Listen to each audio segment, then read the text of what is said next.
Bonjour et bienvenue sur GamePlon pour cette nouvelle vidéo et cette nouvelle présentation express. Alors nous allons parler ici de Space Aztecs. C'est un jeu de Romaric Gallonier avec des illustrations de Maxime Morin et c'est édité par Lumberjacks. Alors c'est un jeu de cartes pour 2 à 6 joueurs. Vous voyez ici la composition de la boîte. Donc vous avez 4 decks de cartes. Chaque deck de cartes est particulier.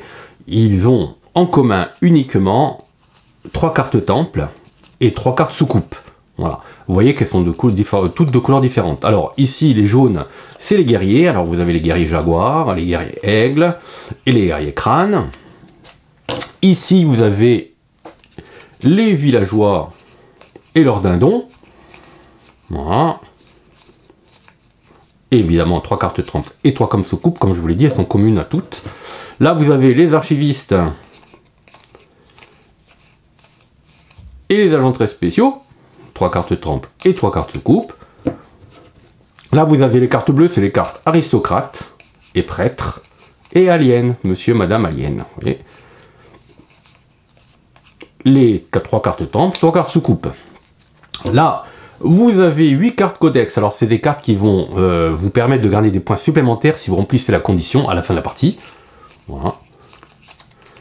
Vous avez un gros jeton premier joueur. Le voilà, un gros jeton premier joueur. En bois. Hein. Là, vous avez les 8 cartes lieux. 8 cartes lieux. Qui vont nous aider à faire la mise en place. Et le cadran solaire, qui est ici. Là, vous avez une boîte. Alors, la boîte, c'est une petite boîte. C'est bien joliment décoré. Et qui a fermeture magnétique. Hein. Pour ce qui est du livret, vous avez ici la mise en place et les règles. Voilà. Et si vous retournez le livret, de l'autre côté, vous avez les cartes et leurs effets. Voilà. Donc, je vais vous expliquer un petit peu brièvement le principe de jeu. On va voir ça tout de suite. Mais auparavant, je vais couper parce qu'il va falloir faire la mise en place et on va pas perdre de temps avec ça. Donc, quand vous jouez de 2 à 4 joueurs, vous choisissez que 3 decks ou vous en enlevez un au hasard. Et si vous jouez à 5 ou 6 joueurs, vous jouez avec les 4 decks. En sachant que chaque deck est vraiment particulier. Donc, si vous jouez qu'avec 3 decks, automatiquement, si vous renouvelez, ça peut renouveler les parties seront à chaque fois différentes parce qu'il y aura des cartes avec des pouvoirs différents. On se retrouve donc tout de suite avec la mise en place et les principes de jeu. A tout de suite. Voilà, on se retrouve donc devant le jeu mise en place. Alors vous voyez, j'ai fait des petits tas au hasard. Voilà, j'ai mélangé les paquets, je les ai séparés. Ça fait entre 5 et 6 joueurs, vous avez un paquet de 9 cartes. J'ai posé dessus une carte lieu et je l'ai mis sur la roue.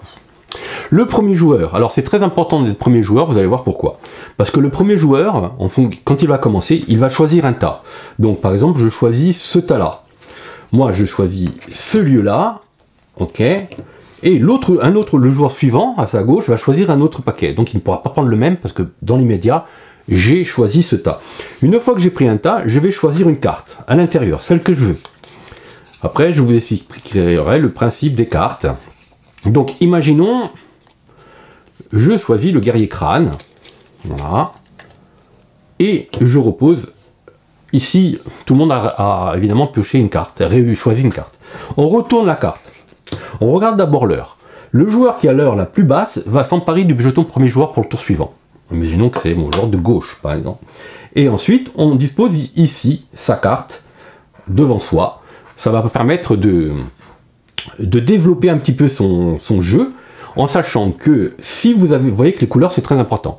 Alors, les cartes temple, quand vous avez joué, si c'est une carte temple de la même couleur, vous allez pouvoir réfugier les guerriers à l'intérieur du temple. Mais là, on va voir de suite le pouvoir des cartes. Je vais vous expliquer en détail toutes les cartes. On va voir en quoi cela consiste dans 2 petites secondes. En attendant, une fois qu'on a fait le tour, un tour de jeu et chacun jouer sa carte, le nouveau premier joueur va commencer son tour et on continue ainsi jusqu'à ce temps que 2 des piles soient épuisées ou qu'il y ait été posé un certain nombre de tuiles soucoupe volante, comme on va pouvoir le voir. Donc, je vais vous expliquer maintenant le pouvoir des cartes. Voilà, on se retrouve donc devant les différentes cartes présentées dans Space Aztecs. Alors vous voyez qu'ils sont réunis par famille, villageois, guerriers, les gens de la haute et les espions. le temple, la soucoupe et les cartes codex. Alors vous voyez qu'ici, comment ça fonctionne? Chaque carte, vous voyez qu'il y a des points en haut à gauche, c'est les points qu'il rapporte à la fin de la partie. Mais il y a des spécificités. Par exemple, pour ce qui est des villageois, vous voyez qu'ici les dindons rapportent 2 points et les villageois rapportent 3 points. Si à la fin de la partie, ils figurent dans votre village, la seule différence c'est qu'ici il y a des petits grains de maïs. Ça veut dire que la personne qui a le moins de villageois et le moins de dindons d'ensemble, à la fin de la partie, va perdre 5 points sur son total de points. Ici, vous avez le chef de guerre, il rapporte 6 points, il n'y a rien de particulier. Et vous avez également les guerriers. Alors vous avez les, comme je vais vous montrer, il y a les guerriers crânes, les guerriers jaguars, etc. Ça rapporte un certain nombre de points en fonction du nombre de cartes guerriers de même type que vous avez à la fin de la partie. C'est-à-dire que si vous avez un guerrier crâne, c'est 4 points. Si vous avez 2 guerriers crânes, c'est 8 points. Et si vous en avez 3, c'est 16 points. Ici, les gens de la haute, alors c'est un peu particulier. L'aristocrate, lui, vaut 4 points. Voilà. Ça ne va pas chercher plus loin. Par contre, le prêtre, lui, le prêtre vaut 0 points s'il n'a pas capturé d'alien. L'alien vaut 1 point. Quand vous jouez un alien, vous le posez devant vous.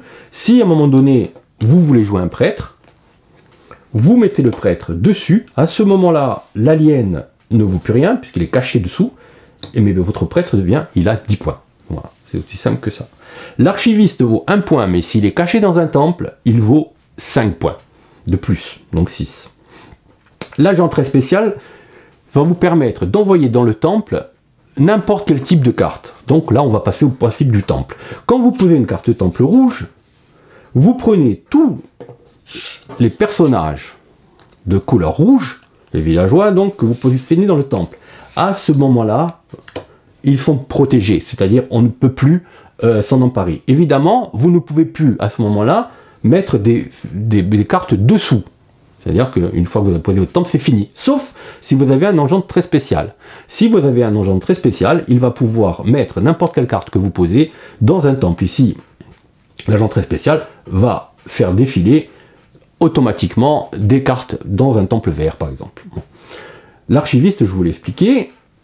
Le codex, là, historien, 2 points par carte codex à la fin de la partie. Ça veut dire ce que ça veut dire. C'est en fonction de la carte codex qui vous donne un objectif. Si vous avez à le remplir, vous avez le nombre de points qui est indiqué sur la carte codex. C'est aussi simple que ça.